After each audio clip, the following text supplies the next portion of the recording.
When doors close and floors creak without explanation, it might make you wonder if something paranormal is going on. For most people, it would send shivers up their spine, but for the Gone Paranormal team, it's just part of everyday life. Ghost hunters seek out spirits from beyond and help them pass on to the other side. Here to explain more is psychic medium Lisa Lanno and fellow ghost hunter Walt, Szczuka, two members of the Gone Paranormal team.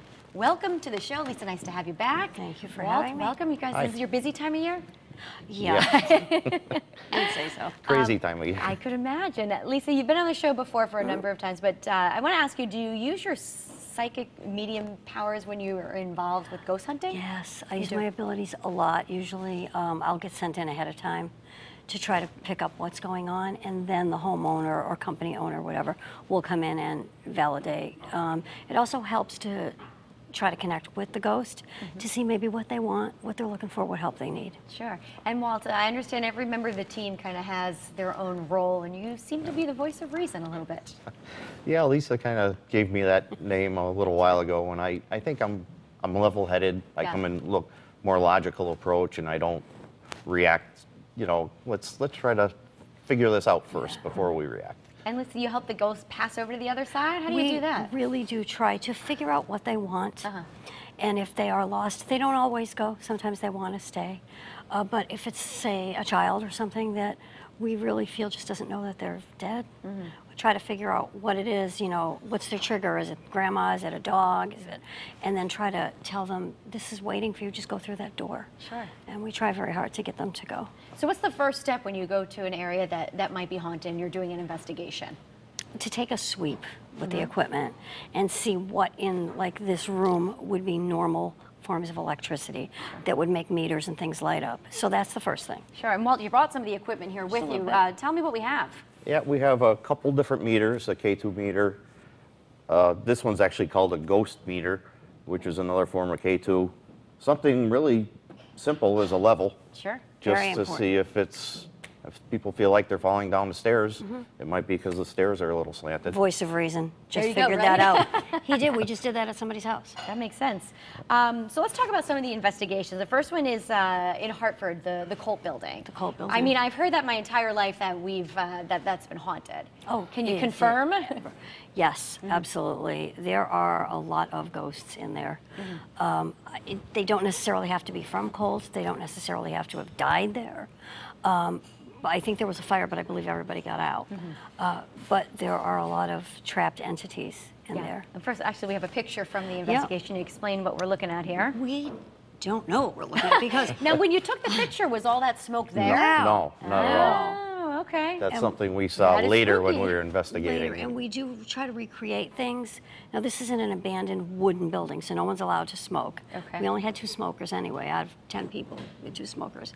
And we tried to recreate it by, you know, blowing smoke, or this was January, or blowing our breath or something. We could not recreate that, no matter what. Wow. So what is that indicating?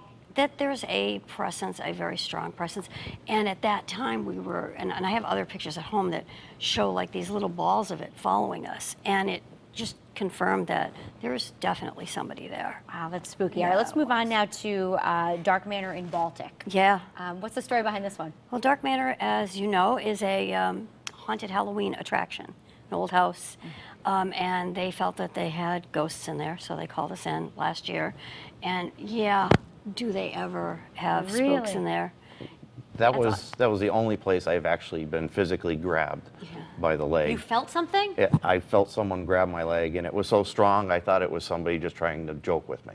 Wow. Oh, well, let's put up that picture so we can see what we're looking at here. How did you react? I mean, I would have freaked out, I think. At first, I looked to see if there was someone there, and when I saw there wasn't, then I was very interested. All right, so what's going on here? That's with the K2 meter. That's the one with the K2 meter lighting up. Yes. We had asked if there was anybody in the chair because the K2 meter kept blinking.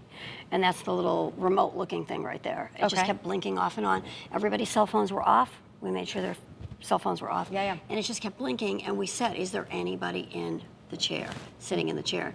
And I think, do you have the other photo, the next one, that shows? I don't think we do, actually. Okay, but, well, the next photo that we have actually shows, you can see it on my website, on goneparanormal.com, you can see it. We'll look for it and there. it shows a picture of an entity. And Wow. it was creepy. That's incredible. And what's great is we're going to have a segment with you guys back tomorrow. You guys did a pretty thorough investigation of Trinity on Main. Yeah. What is the story behind that? Church. That was the woman. Actually, we found a woman there. Yeah. And we won't go into too much. We're not going into detail, There but- was a lot of activity Yeah. in the church. It's an old church that's converted now into a theater. And it's on Main Street in New Britain. And we went in and just tried to confirm what was going on. So, Wow. So we're going to have to stay tuned tomorrow Oh, to see yeah. exactly what you guys found, but I know it was pretty interesting stuff here. Of course, Lisa, give us your website one more time. my actual website is lisamlanno, LANNO.com, or you can go to goneparanormal.com, or friend request me. I love There friend you go. requests. And Walt, you have a busy Facebook. weekend ahead of you, right? Yeah, this is the time of the year. I bet it is. Okay, well, again, we'll have that story airing tomorrow on Connecticut Style. We'll see exactly what you found, and anything you saw on the show, of course, we'll link up to WTNH.com.